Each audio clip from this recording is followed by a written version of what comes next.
And now we have Dennis Crenshaw and part 2 of his lecture about the secret diary of Rear Admiral Richard E. Byrd.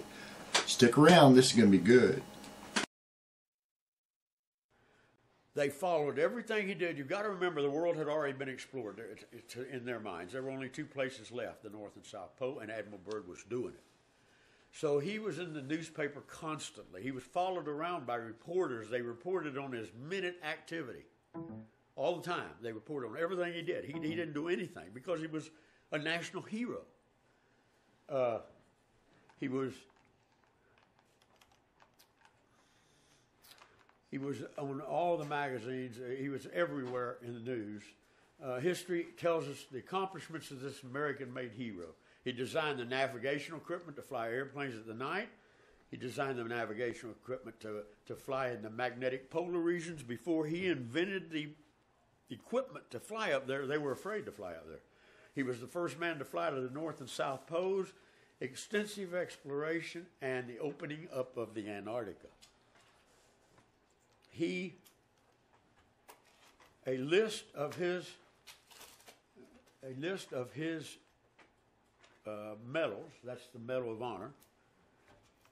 He received, this is a partial list, the Medal of Honor, the Navy Cross, the Navy Distinguished Service Medal with Gold Star, Legion of Merit with Gold Star, Distinguished Flying Cross, Navy Commendation Ribbon, Congressional Silver Life-Saving Medal, World War Victory Medal, Byrd Antarctic Exploration Medal issued in gold, Second Byrd Antarctic Exploration Medal, United States Antarctic Expedition Medal, American Campaign Medal, Asian Pacific Campaign Medal, European Campaign Medal. By the way, he didn't go to Europe, he was in Pacific. World War II Victory Medal, Antarctic Service Medal, posthumously awarded in 1960. This man was a hero, wasn't he? I mean, everybody loved him. He was in papers, he was everywhere. He got all these awards. He was an admiral in the Navy. But there's another story.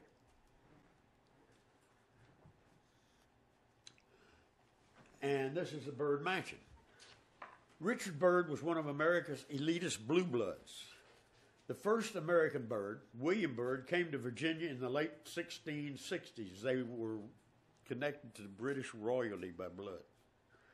On October 27, 1673, he was granted 1,200 acres on the James River. Byrd became a well-connected fur trader in the Richmond, Virginia area. Byrd's land became, after his death, the site of modern-day Richmond, Virginia. About 1673, he married Maria Horsman, a native of Hampton, Kent, England. They would become the parents of a son, William Byrd II, and 3 daughters. William Byrd II's library in Westover was the largest in the colonies with 4,000 volumes. So the Byrd family, and they still live in that house, by the way. They have always.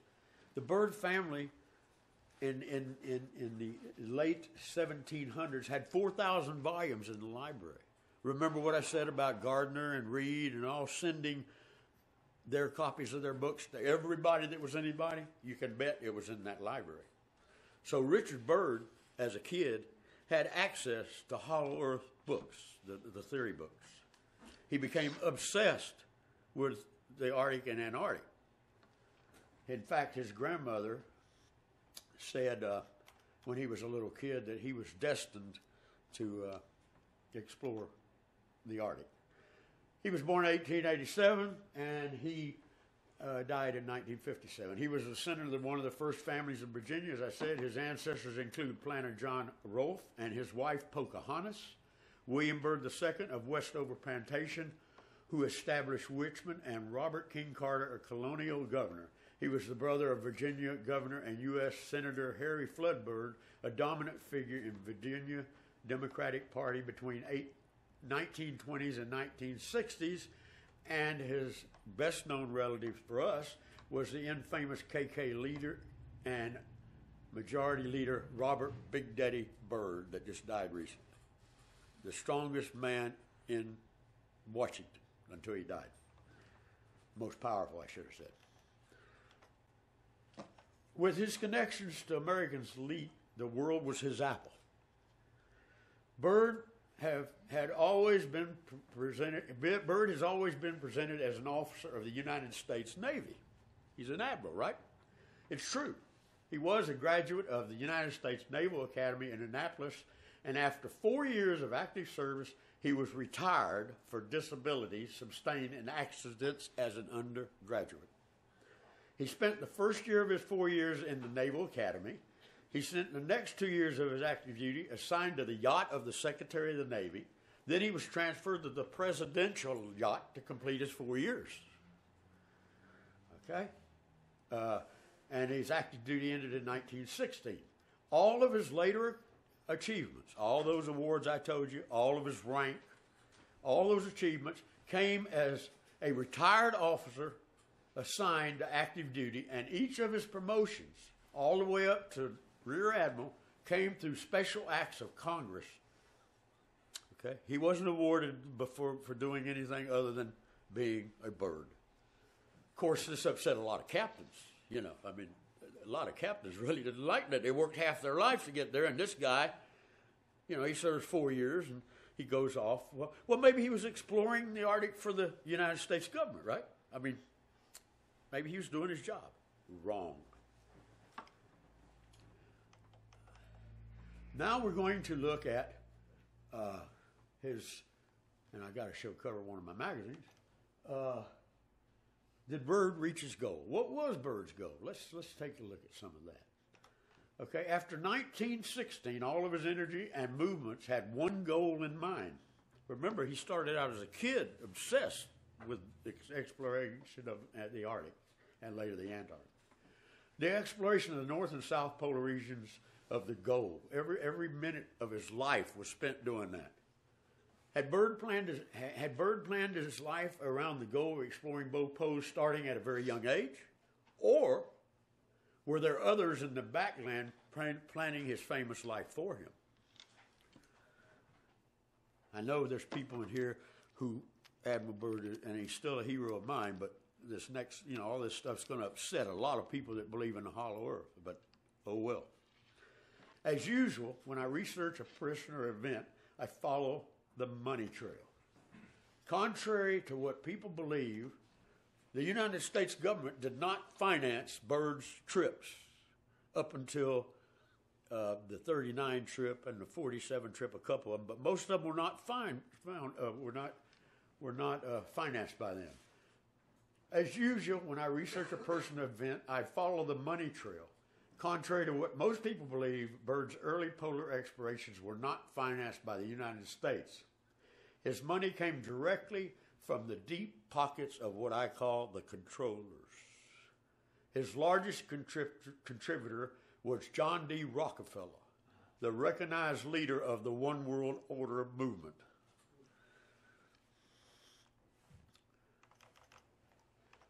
Another one-worlder who helped to finance Byrd's explorations was Edsel Ford. As a matter of fact, Byrd named his 1926 polar expedition the Josephine Ford Byrd Arctic Expedition after Edsel Ford's daughter. The Fokker triplane he flew on the trip was using Ford engines, a matter that was well publicized. Back in the day when I went through the New York Times studying all this, every page had full page ads of Standard Oil or somebody advertising that they furnished the gas for him and the oil for him, and Ford furnished the engines. Other elitists on the list of donors included Vincent Astor, A.L. Forgingham, Dwight W. Morrow, Thomas Fortune Ryan, Power W. Adams, William Schnoff, I can't say that word, Godfrey L. Cabot, R.F. Hoyt, P.W. Rose, William A. Reed, Captain and Mrs. Gibbons, Lauriard Spencer, Standard Oil of New Jersey, Robert W. Russell, who, by the way, is the founder of Skull and Bones, and William H. Todd, one-worlders all.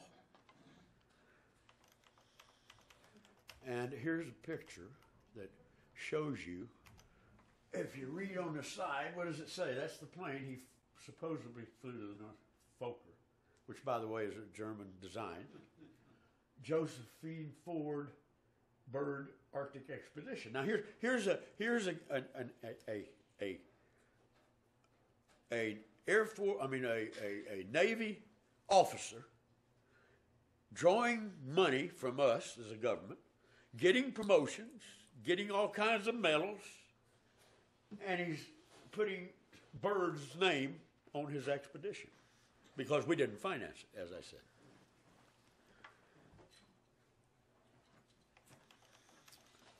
And what did I write there? Hold it. We might have missed something, guys.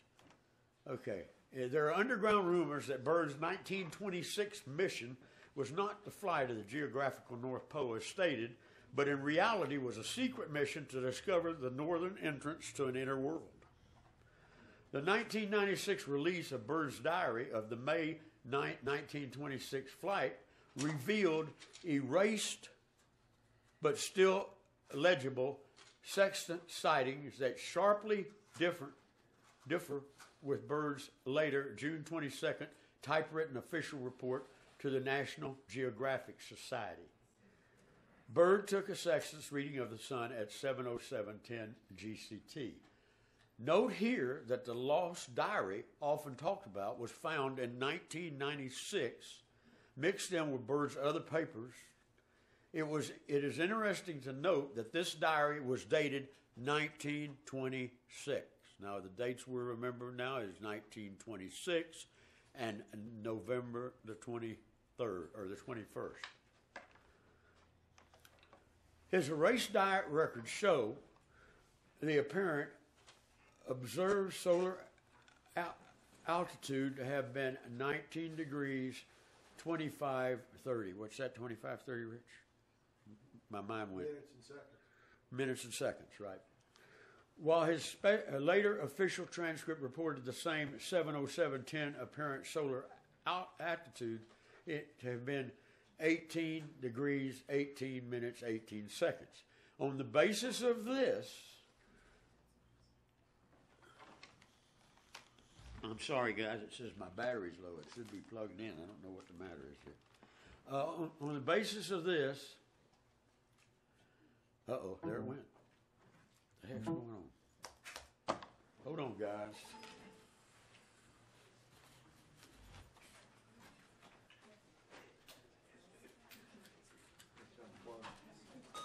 How do you get unplugged? Where's it plugged in? Oh, that was not the whole thing. Okay. That's weird. D-Rose. If anybody knows anything about Richard Shaver, it's the D-Rose that did that. Hold on just a minute. It'll take a minute to warm back up. Where was I? Talking about the erased diary. Oh, the erased diary. Okay. We all have heard of Admiral Byrd's lost diary, and we've all heard that it is of his 1947 North Polar trip, which does not exist. But in reality, his lost diary was 1926. Is it believable that he had two lost diaries? Pretty hard to believe. Hold on a minute, guys, and we'll be back. Yeah, this got shut off, so I had to... Yeah. Everything wrong. I don't know why. And I'm still on. I remember reading an article somewhere in his supposed lost diaries that around the alleged hole there was supposed to be like beach-like conditions with palm trees and... We will get to that. We will get to that as soon as this thing straightens up. Just give it a few seconds. Yeah, I got my computer thing problem. This is my wife's computer, and it's like slow. It always did. It always says replace the button. Never fails. So. What's that? It always says to replace the button. Oh, I know.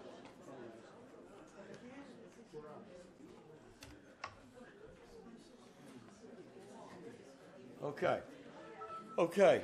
His erased diary record shows, I read that. On the basis of this and other data in the diary, it has been concluded, and they had a group of experts study the diary for about a year, the 26th diary that they found in his stuff. On the basis of this and other data in the diary, it has been concluded that Byrd steered accurately and flew about 80% of the distance to the pole before turning back because of an engine oil leak. Remember that engine oil leak, too. I'm making y'all remember a lot of stuff, I know. But later falsified his official record to support his claim of reaching the pole. Gentlemen, he never reached the pole. But Gardner and them said he couldn't reach the pole anyway. Isn't that right? So if the real goal was to discover the mythical northern pole, because remember, there is no pole. Scientists have found there's a round area, not a pole. A pole is a single. So if the real goal was to discover the mythical North Pole opening, he would, or the openings are mythical, oh, well, never mind, we'll get to that. He would not have had to fly all the way to the geographical pole, which Reed and Gardner claimed couldn't be done anyway. And after flying 80% of the way, documenting the interest, he would naturally turn back with a mission completed. So if he was looking for entrance, and he did find it, then why go on? Because you can't go on anyway, according to the theory that they say he was following. Okay, we're going to stop for a second, and I'm going to give you the world order of Byrd's view of the world order, okay? Admiral Byrd was asked the question by... Dennis is probably the best there is on this topic, so come back next week when we will finish up this series with Dennis. But stick around for the rest of this show. We've got some great stuff coming up. The Oopaloopa Cafe.